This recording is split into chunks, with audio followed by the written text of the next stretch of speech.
கடவுளுக்கு செய்கிற லட்டில் பண்ணுறது அவங்களுக்கும் அவங்க குடும்பத்துக்கு தான் பெரிய வினத்து இருக்கும்.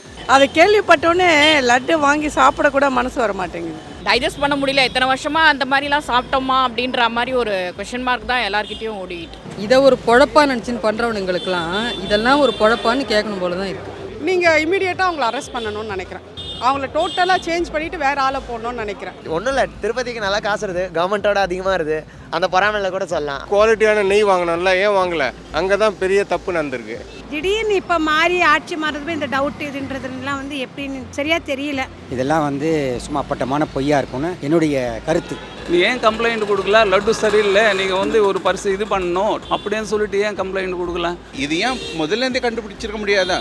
இன்னைக்கு ஏன் வெளியே வருது? நிச்சயமாக அதுக்கு ஏதாச்சும் ஒரு பேக்ரவுண்ட் இருக்கணும். மாட்டு கொழுப்புக்கு பதில் பன்னி கொழுப்பை கலந்துருந்தாங்கன்னு வச்சுக்கோ, இன்னைக்கு நாடு பத்தி எரிஞ்சுன்னு இருக்கும். வீட்டிலே சாமி கும்பிட்டுக்கலான்னு இருக்குது.